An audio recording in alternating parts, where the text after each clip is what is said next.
Hi friends, இன்றைக்கி இந்த வீடியோவில் என்ன பார்க்குறீங்க அப்படின்னா ரக்ஷாபந்தன் செலிப்ரேஷன் தான். ஸோ இது வந்து என்னோடய ஹஸ்பண்ட்காக ஸ்பெஷலான ஒரு வீடியோனே சொல்லலாம். அவங்களுக்கு நான் தான் ராக்கி கட்டினேன். அவங்களுக்கு கூட பிறந்த அக்கா இருக்காங்க, பட் அவங்க எப்போதுமே கட்ட மாட்டாங்க. ஸோ மேரேஜ் ஆனதுலேருந்து நான் தான் வந்து அவங்களுக்கு ராக்கி கட்டுறது. குட்டி பையன் வந்து அவன் தான் பழகலை ஃபஸ்ட்டு உட்காரணும்னு சொல்லிவிட்டு அழுது அடம் பிடிச்சிக்கிட்டு இருந்தான். சரி ஓகே அப்படின்னு சொல்லிவிட்டு அவனை உட்கார வச்சுட்டு ஆர்த்தி எல்லாமே எடுத்துகிட்டு அதுக்கப்புறம் அவங்கள உட்கார சொன்னேன். குட்டி பையனுக்கு வந்து ராக்கி கட்டுறது வந்து தேவையில்லை. இந்த மாதிரி அவனை பலகையில் உட்கார வச்சுட்டு ஆரத்தி சுற்றுறது தான் அவனுக்கு ரொம்ப பிடிக்கும். ஊர்லேருந்து வந்ததுமே என்ன அப்படின்னா கொஞ்சம் தம்பிக்கு டீ எல்லாம் போட்டு கொடுத்துட்டு அதுக்கப்புறம் வந்து அவன் போகிறதுக்கு முன்னாடி ராக்கி கட்டிடலாம் அப்படின்னு சொல்லிட்டு வீடியோ எடுக்க சொல்லியாச்சு. ஏன்னா வருஷம் நானும் என்னோடய ஹஸ்பண்ட் நாங்கள் 2 பேர் மட்டும்தான் தனியாக ஃபோனை கையில் பிடிச்சிட்டு வீடியோ ஃபோட்டோ எது இருந்தாலும் எடுப்போம். ஸோ அதுக்கப்புறம் வந்து குட்டி பையன் வந்து காலில் விழுந்து கும்பிட்ற அப்படின்னதும் ஆசீர்வாதம் வாங்கிட்டான்.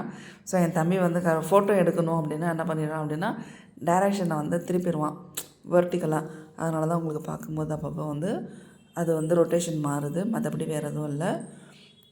ஊர்லேருந்து வந்துட்டு ஃப்ரெஷ்அப்லாம் ஆகலை, எதுவும் இல்லை. ஸோ இருக்கும்போது அதே மாதிரியே வந்து எடுத்தாச்சு. இந்த தடவை வந்து கொஞ்சம் நல்லா இருந்துச்சு, டென்ஷன் இல்லாமல் இருந்துச்சு ஃபோட்டோ வீடியோ எடுக்கிறதுக்கு. என்னோடய ஹஸ்பண்டுக்கு கூட பிறந்த அக்கா இருந்தும் அவங்களுக்கு வந்து இன்ட்ரெஸ்ட் இருக்காது. அவங்க வந்து எப்போ தேவையோ அப்போல்லாம் வரமாட்டாங்க. எந்த ஒரு விசேஷ நாட்களுக்கு தம்பிக்கு செய்ய வேண்டிய முறை என்னவோ அதெல்லாம் வந்து நம்ம செய்யணும் அப்படின்லாம் பார்க்க மாட்டாங்க.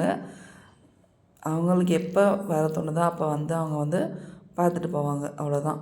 ஸோ அவங்க வந்து ஃபோன் பண்ணாங்களாம் அதிசயமாக வந்து வரதா இருந்தால் வந்துட்டு போ அப்படின்னு சொல்லிட்டு. இல்லைனா ஃபோன் கூட பண்ண மாட்டாங்க. அவங்க வரலைனாலும் அட்லீஸ்ட்டு ஃபோன் பண்ணியாவது கூப்பிடுவாங்க மற்றவங்கெல்லாம். இவங்க வந்து ஃபோன் பண்ணியும் கூப்பிட மாட்டாங்க.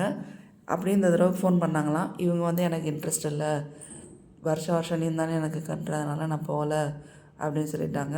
ஸோ அதான் வந்ததுமே அவங்களுக்கு நான் வந்து கட்டிட்டேன். குட்டி பையன் வந்து ஜுரம் அதிகமாக இருந்ததுனால ஸ்வெட்டர்லாம் போட்டு ட்ராவல் பண்ணும்போது கூட்டிகிட்டு வந்தது. அவன் தான் அவங்க அப்பா ஊட்டணுமா, நான் ஊட்டக்கூடாதான் ஸ்வீட்டு. நான் ஊட்டும் போது தட்டி விட்டுட்டான். அவங்க அப்பாவுக்கு வந்து பல்ல இதாகிடுச்சு. ஸோ அதுக்கப்புறம் நான் ஊட்டினேன். குட்டி பையன் பக்கத்துலேயே நின்றுக்கிட்டு அவன் தான் பண்ணணும் அப்படின்னு சொல்லிட்டு ஒரே பிடிவாதம். ஆனால் அவனுக்கு வந்து பாசம் அதிகம், மற்றபடி வேறு எதுவும் பிடிவாதம்னு சொல்ல முடியாது அந்த இடத்துல. அவ்வளோதான் ஃப்ரெண்ட்ஸ், என்னோடய ஹஸ்பண்டுக்கும் ராக்கி கட்டியாச்சு. ஸோ இப்போ தான் ரக்ஷாபந்தன் அன்னைக்கு காலையில் கிளம்பி போவேன் இவங்களுக்கு ராக்கி கட்டிட்டு. பட் இந்த தடவை அம்மா வீட்டில் வந்து நாள் சாமி கும்பிட்ற ஃபங்க்ஷன், சுமங்கலிகளுக்கு சாப்பாடு போடுறது அப்படின்னு சொன்னதுனால நான் போக வேண்டிய சூழ்நிலை இருந்துச்சு. ஏன்னா எங்களுக்கான அது வந்து பூஜை, அதனால் நாங்கள் வந்து போனோம். அதனால் நாளே போயிட்டேன். அதனால தான் இந்த தடவை ரக்ஷாபந்தன் முடிஞ்சு மறுநாள் வந்து நான் வந்து ராக்கி கட்டுறேன்.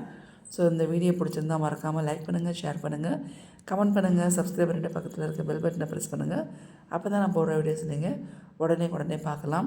ஸோ இதுக்கு முன்னாடி உள்ள வீடியோ பார்க்காதவங்க அதையும் பாருங்கள். தேங்க்ஸ் ஃபார் வாட்சிங்.